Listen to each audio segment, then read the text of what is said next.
ঠিক বলেছেন, আপনি সাহেব ঠিক নাম বলেছেন। আমার শিক্ষক হযরত মুনজুর আলম সাহেব হুজুর দামাত বরকাতুহুল আলী, হযরত মাওলানা मंजूर आलम साहिब कासिमी, मगरिबी बंगाल के आमिर शरीयत मुंतखब, हजरत मौलाना मंजूर आलम साहेब कासिमी पश्चिम बांगलार आमिरे शरियत निर्वाचित हलेन। ताके आमिरे शरियत रूपे निर्वाचित करा हयेछे। काके? हजरत मौलाना मंजूर आलम साहेब हुजूर के दामात बरकातुहुल आली, उनी आलिया यूनिवर्सिटीते आमादेरके सही बुखारी पढ़ातेन। तब आल्लाह शुक्रिया, हुजूर सही बुखारी आमादेरके पढ़ातेन, आमरा आर पढ़ताम ना खूब एकटा, क्लासे बसलेई पढ़ा मुखस्थ हये जेत। तिनि के? आमिरे शरियत। मातिन साहेब हुजूर केंद्रिक बाबुर जेटा जानार से उत्तरटा मातिन साहेब हुजूरई दिते पारबे, ठीक ना बोलेन?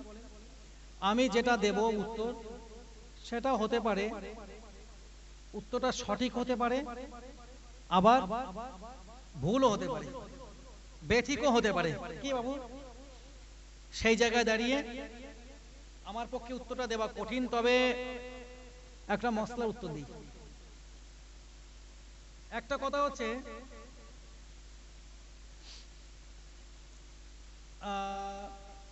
আমি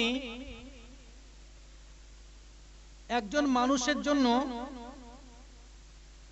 500 টাকা বরাদ্দ করলাম। আমি আমার বাবুর হাত বরাবর দিলাম যে অমুককে এটা দিতে।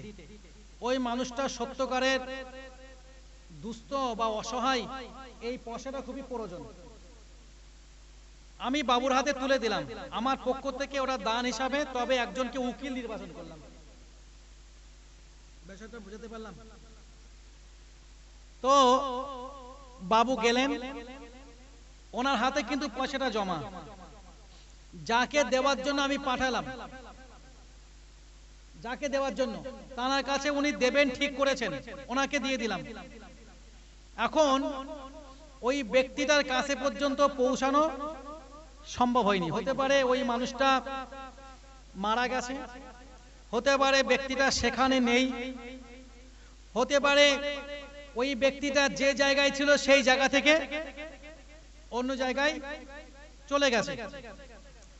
এখন বাবুর উচিত কি, যে আমার কাছে ওই টাকাটা আবার রিটার্ন করে দেওয়া, ওটা আবার ফেরত দেওয়া। ব্যক্তি আমি একজন ব্যক্তিকে নির্বাচন করেছি দিয়ে আসার জন্য, সেই জন্য বাবু আমার কাছে ওটা ফেরত দিতে পারবে। আর যদি ওই ব্যক্তির কাছে পৌঁছে দেওয়া সম্ভব হতো, অবশ্যই উনি দিতেন। তবে যদি আমি আপনাদের কাছে বলি, এই মাতি সাহেব হুজুর আমাকে বলে গেলেন এবং আপনাদেরকেও বললেন যে বইখারা মাদ্রাসার জন্য আপনারা প্রতি বছর কিছু দেন, কিছু দেবেন, আমাকে বললেন কিছু সংগ্রহ করতে। এখন এখানে যত মানুষ আছেন আমি সবাইকে চিনি না, সবাইকে চিনি না, আমি হাত পাতলাম। হতে পারে এই গ্রামের মানুষ, পার্শ্ববর্তী গ্রামের মানুষ, এই বাড়ির কোনো আত্মীয় মানুষ, সকলে আমার হাতে পয়সা দিলেন। আমি দুহাত ভরে চোখ খুলে বা চোখ বন্ধ করে টাকাগুলো নিলাম, বা কাউকে ভিতরে পাঠিয়ে দিলাম, কয়েকজন মানুষ সেখান থেকে পয়সাগুলো সংগ্রহ করলেন। উদ্দেশ্য কোথায়? বইকারা মাদ্রাসাতে পয়সাগুলো পৌঁছাতে হবে। আপনারা দিয়েছেন বইকারা মাদ্রাসায় দিতে, তবে পয়সাগুলোকে পৌঁছে দেওয়ার জন্য আমাকে উকিল নির্বাচন করেছেন, আমি দায়িত্বপ্রাপ্ত, আমি পৌঁছে দিয়ে আসবো। এখন আমি পয়সা হাতে নিলাম, নেওয়ার পরে দেখলাম যে ওই বইকারা মাদ্রাসাতে পয়সা দেওয়ার মতো পরিবেশ নেই, মাদ্রাসার ধরুন চলছে না, বা মাদ্রাসাতে কোনো দান নেবে না বা নিচ্ছে না। তখন আমার জন্য শরিয়াতের মসলা কি? আমি কি এই যে মজলিসের যত মানুষ ছিল ধরে ধরে ধরে ধরে প্রত্যেকের কাছে পয়সা ফেরত দিতে পারবো? সম্ভব? সম্ভব না। তাহলে সেক্ষেত্রে আমার উচিত কি? যেহেতু মানুষ করেছেন দান, তাই তো নাকি? ওই পয়সাটা আমার জন্য বৈধ নয়, ওটা কিন্তু আমার জন্য দান হয়নি, ওটা হয়েছে কার জন্য? আল্লাহর দ্বীনের জন্য। তাহলে এমন কঠিন পরিস্থিতি যদি হয়, ফতোয়ার কিতাবে আছে আয-যারুরাতু তাবিহুল মাহজুরাত, কঠিন পরিস্থিতিতে জরুরাতের ভিত্তিতে অবৈধ বিষয়টাও বৈধ হয়ে যায়। এই হাফেজ সাহেবের কাছ থেকে আমি এখানে বসে কিছু খাওয়া দাওয়া করছেন, আমি জোর করে খাবারটা কেড়ে খেলে জায়েজ হবে না, হারাম হবে। কিন্তু আমি ক্ষুধার্ত, ক্ষুধার জন্য আমি অস্থির হয়ে পড়েছি, আমার জীবন চলে যায়, না খেলে আমি আর জীবন বাঁচাতে পারছি না, তখন আমি কারোর কাছে খাবার চাইলাম, যদি না দেয়, রাস্তায় চলতে আমার সামনে যদি কেউ খাবার খায়, আমি হাতা মেরে তার খাবারটা কেড়ে নিতে পারবো। আর আমার জীবন বাঁচানোর জন্য যতটুকু খাবার গ্রহণ করা দরকার, অতিরিক্ত না, ওইটুকুই আমার জন্য খাওয়া জায়েজ। এটা জরুরি পরিস্থিতিতে ওই অবৈধ বিষয়টা বৈধ হওয়া। আমি কি বিষয়টা একটু বোঝাতে পারলাম? এবারে চলেন মাতি সাহেব হুজুরের ব্যাপারে যেটা জিজ্ঞেস করলেন। মাতি সাহেব হুজুর কিছু টাকা তুলেছেন কাউকে দেওয়ার জন্য। প্রথম কথা হচ্ছে, হুজুরের হাতে যে টাকাটা পড়েছে, হুজুর ওই টাকাটা পৌঁছানোর জন্য চেষ্টা করেছেন, 100% চেষ্টা করেছেন। আমি নিজে দুজন ব্যক্তির মুখে শুনেছি, আমি নিজে, আমার কাছে প্রমাণ চাইলে আমি নাম সহ তার প্রমাণ দিতে পারবো, বাড়ি কোথাও সেটাই বলতে পারবো ইনশাআল্লাহ। কারণ আমি সরাসরি তানার মুখ থেকে শুনেছি যে মাতিন সাহেব হুজুর যখন রোহিঙ্গাদের জন্য টাকা তুলেছিলেন, তো আমার হাত বরাবর মাতিন সাহেব বাংলাদেশে কিছু টাকা পাঠিয়েছিলেন। কারণ তিনি নিজেও বাংলাদেশী, পরবর্তীতে ভারতবর্ষে নাগরিকত্ব নিয়েছেন, ভারতবর্ষে বাস করছেন। তানার হাত বরাবর। নামটা জানার ইচ্ছা হলে নাম বলুন। সুকৃতি রঞ্জন বিশ্বাস, এই ফেমাস ব্যক্তিকে আপনারা সবাই চেনেন। পরে আরেকজন ব্যক্তি, আমি তার নাম আর করবো না এখানে, কারণ এই ফিতনারা তারাই ছড়াচ্ছে বেশি। আমি বললে সে পরের দিন আবার গাল দেবে, আর আমি গাল শুনতে প্রস্তুত নেই, একদম পরিষ্কার কথা। ওই জন্য নাম নিতে রাজি নেই, আমি গাল শুনতেও প্রস্তুত না, পরিষ্কার কথা। যেটা শুনেছি সেটাই বলছি। তো তার বিরুদ্ধে তার কাছ থেকেও শোনা যে তিনিও কিছু টাকা পাঠিয়েছেন তার হাতে। পরবর্তীতে মাতি সাহেব হুজুরের হাতে যদি কিছু টাকা থেকে থাকে,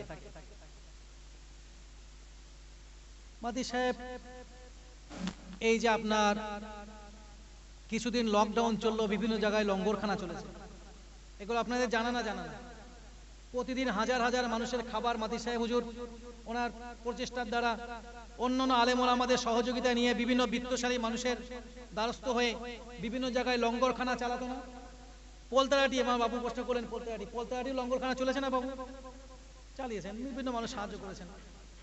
এই যে আপনার একটা বড় ধরনের ঝড় হলো, আমফান, সুন্দরবন এলাকায় মানুষ অনেক ক্ষতিগ্রস্ত হয়েছিল না বলেন? সেখানেও মাতি সাহেব হুজুর অনেক ত্রাণ নিয়ে গেছেন। এখন মাতি সাহেব হুজুরের হাতে থাকা ওই টাকা এই সমস্ত জায়গায় খরচা করেছেন কি করেননি আমি জানি না, বাস্তব বলছি, আমার জানা নেই। তবে আমার এটা জানা, আমার বিশ্বাস যে মাতি সাহেব হুজুর যা জলসা নসিহত করেন, মানুষ যা হাদিয়া নজরানা দেয়, তো মাতি সাহেব হুজুরের এই টাকা খাওয়ার খুব দরকার আছে বলে আমার মনে হয় না। আপনারা কি মনে হয়? আমার তো মনে হয় যে মাতি সাহেব হুজুরের ওই টাকাগুলো খাবার মনে হয় খুব দরকার মনে হয় নেই। ফলে যদি কারোর জানার ইচ্ছা হয়, সরাসরি মাতি সাহেব হুজুরের কাছে জানলেই বোঝা যাবে। তিনি যদি পয়সা সবগুলো পৌঁছাতে না পারেন, তাহলে উনি তো একজন মুফতি মানুষ, ওনার মাথার উপরেও বিভিন্ন মুফতিরা আছেন, উনি তো ছেলে মানুষ নয়, অনেক বড় বড় জায়গা ওঠা বসা করেন নাকি? যদি কোনো পয়সা থেকে থাকে সেটা রেখেছেন কিনা, বা কোনো পয়সা যদি অন্য কোনো খাতে খরচা করেছেন কিনা, শরিয়াত সেটাকে বৈধ করেছে কিনা, সেটা মাতি সাহেব হুজুর বলতে পারবেন আশা করি ইনশাআল্লাহ। ওটা হুজুরের কাছে জিজ্ঞেস করলে খুব ভালোই হয়, আলহামদুলিল্লাহ। পরে কথা কি জিজ্ঞেস করেছেন? দুটো সমাবেশ করা, সেটা আমি আগে উত্তর দিয়েছি। মুসলমানদের ভিতরে একতা কম। যদি আমরা এক জায়গায় দাঁড়াতে পারতাম, আল্লাহ যেটা বলেছেন, আতাসিমু বিহাবলিল্লাহি জামিআ ওয়া লা তাফাররাকু, তোমরা আল্লাহ রঞ্জুকে একতার সঙ্গে, ঐক্যের সঙ্গে, শক্ত মজবুতির সঙ্গে আঁকড়ে ধরো, তোমরা পরস্পর বিচ্ছিন্ন হয়ে যেও না। যদি আমরা নিজেদের ভিতরে পার্থক্য তৈরি না করতাম, তাহলে অবশ্যই সমস্ত মুসলিম জাতির দুদিনে এক জায়গায় হয়ে এক ছাতার তলায় এসে মুসলিম জাতিকে বাঁচানোর জন্য আমরা বাঁচাবেন আল্লাহ, আমরা ওসিলা হতাম। পরে বাবুর আরেকটা কথা ছিল, তার উত্তর দিয়ে আমি, এটা এই মুহূর্তে উত্তর দেওয়ার বিরাট প্রয়োজন, নাম একটু উত্তর দিই বাবুটা।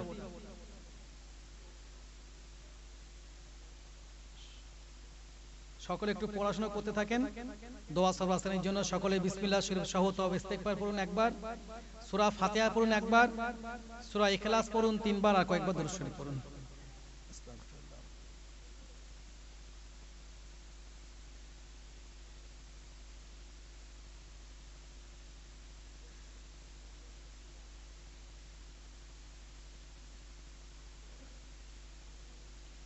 আমি আপনাদেরকে একটা জিনিস একটু পড়ে শোনাই। বাবু আমাকে ঘরে জিজ্ঞেস করেছিলেন, যদি এখানে জিজ্ঞেস করেননি, যদিও আমি সত্য কথা বলতে কি আমার শিক্ষা অনেক কম, স্টেজে ওঠার মতো যোগ্যতা একদম নেই।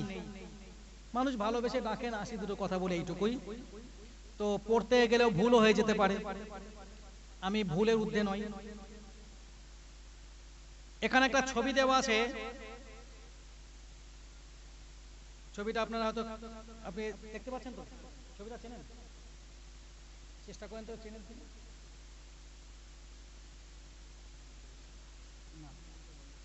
ঠিক বলেছেন আপনি সাহেব, ঠিক নাম বলেছেন। আমার শিক্ষক হযরত মুনজুর আলম সাহেব হুজুর দামাত বরকাতুহুল আলী, হযরত মাওলানা मंजूर आलम साहिब कासिमी, मगरिबी बंगाल के आमिर शरीयत मुंतखब, हजरत मौलाना मंजूर आलम साहेब कासिमी पश्चिम बांगलार आमिरे शरियत निर्वाचित हलेन। ताके आमिरे शरियत रूपे निर्वाचित करा हयेछे। काके? हजरत मौलाना मंजूर आलम साहेब हुजूर के दामात बरकातुहुल आली, उनी आलिया यूनिवर्सिटीते आमादेरके सही बुखारी पढ़ातेन। तबे आल्लाह शुक्रिया, हुजूर सही बुखारी आमादेरके पढ़ातेन, आमरा आर पढ़ताम ना खूब एकटा, क्लासे बसलेई पढ़ा मुखस्थ हये जेत। तिनि के? आमिरे शरियत। दादा पीर साहेब रहमतुल्लाह आलैहि छिलेन आमिरे शरियत। বর্তমানে ঝামেলাটা তৈরি হয়েছে, যদিও বাবু এখন কেন জিজ্ঞেস করেনি জানি না, হয়তো সাহস পাইনি। তবে আমরা যে আমাদের কাছে, আমরা তো একেবারে ছেলে মানুষ না, আমাদের কাছে তো কিছু তথ্য প্রমাণ থাকে না। এই তো আমি তো এটা মুখে বলছি না, আমার ফোনটা নিয়ে যান, নিজেরা দেখে নেন, পড়ে নেন। এটা আমি বানিয়ে আনিনি, তৈরি করে আনিনি। আর এমন একজন ব্যক্তির সম্পর্কে বলছি, এটা যদি মিথ্যা হয় তিনি তো আমাকে ছাড়বেন না। এবং তিনি এমন একটা সংগঠন করেন, ওই সংগঠনটা তো ঠুনকো সংগঠন নয় যে ধুলির মতো উড়ে যাবে, বিষয়টা তা নয়। তো তানার ব্যাপারে যখন আমি বলছি, তাহলে তিনি নিশ্চয় আমাকে ছাড়বেন না। এই বিষয়টাকে নিয়ে আল্লামা মুফতি আব্দুল কাইয়ুম সাহেব হুজুরকে যখন মুফতি মাতিন সাহেব হুজুর বললেন যে আমাদের আমিরে শরিয়ত, কাদের? আমাদের। কাদের? আমাদের। আমাদের মানে অল ইন্ডিয়া সুন্নাতুল জামাত সংগঠনের। আমার কথাটা কি বুঝতে পারলেন? আমাদের মানে অল ইন্ডিয়া সুন্নাতুল জামাত সংগঠনের। এটাকে নিয়ে একজন আলেম খুব ভালো জানেন, ভালো ইলম আছে। বাস্তবিক বলছি, আমি হয়তো তানার ছাত্রের যোগ্য, তানার যে ইলম আছে আমি ব্যক্তিগত নিজে স্বীকার করি, আমি তানার ছাত্রের যোগ্য। তিনি লাইভ টেলিকাস্টের মাধ্যমে বা কোন একটা আলোচনাতে বললেন যে আমিরে শরিয়ত বর্তমানে একমাত্র আফগানিস্তানের যিনি ধর্মীয় নেতা তিনি ছাড়া আর কেউ নয়। কারণ আমিরে শরিয়ত হতে গেলে তানার কথা মতো, তানার অর্ডারে, তানার হুকুমে, তানার নির্দেশে যদি কোনো মানুষকে কতলে আম করা হয় কোরআনের হুকুম অনুযায়ী, যাদের জন্য হত্যার শাস্তি হত্যা, তানার হুকুমেই হত্যা, যে শাস্তি প্রাপ্য তানার হুকুমেই হত্যা করা হবে।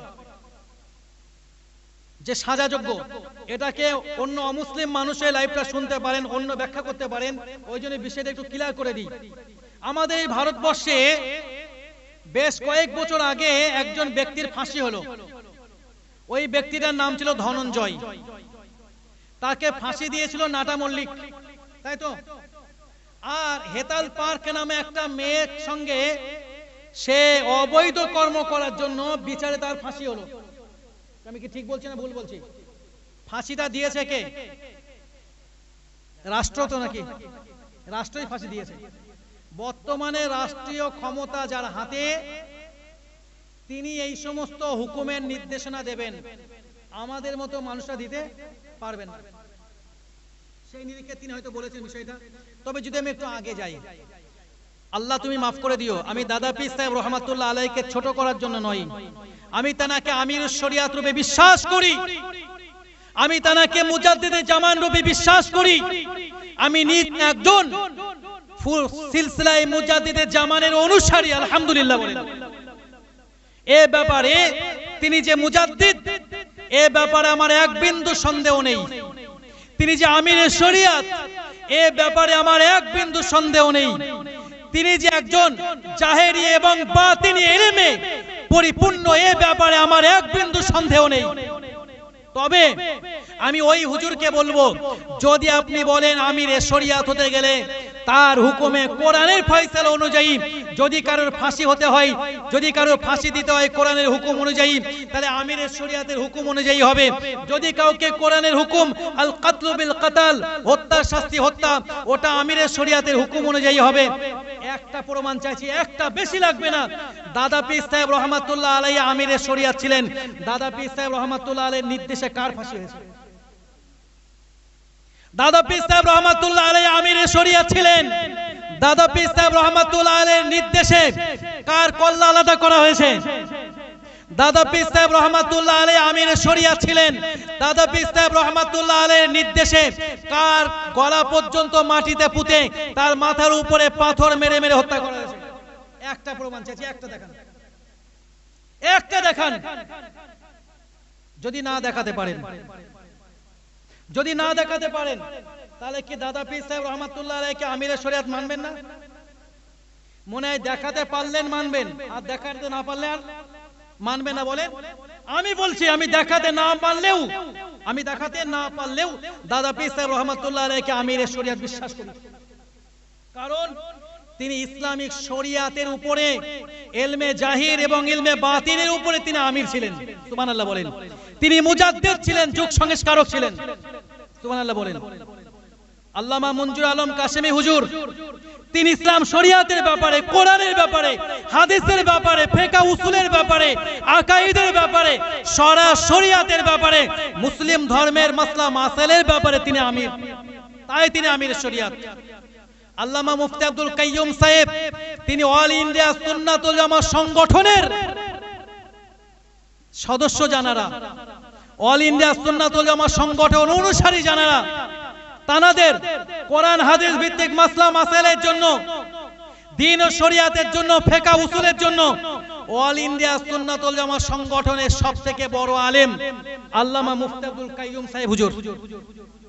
তাই মাতি সাহেব বলেছেন, তিনি আমাদের আমিরে শরিয়াত, অর্থাৎ আমাদের ভিতরে শরিয়াতে কোনো মাসলা মাসাইল জানার দরকার হলে আমরা মুফতি আব্দুল কাইয়ুম সাহেব হুজুরকে আমাদের নেতা মানি। সুবহানাল্লাহ একটু বলেন। এই নিরিখে বলেছেন তিনি, এখানে কাউকে ছোট করার জন্য নয়।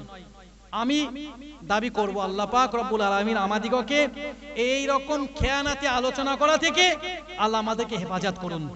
আমরা এই রকম ভাবে একজন আর একজনের পিছনে লেগে থেকে মুসলিম জাতির ভিতরে ভাগাভাগি না তৈরি করি। আসুন আমরা সকলে প্রিয় নবীর সামনে দাঁড়িয়ে একটু সালাম পড়িয়া নবী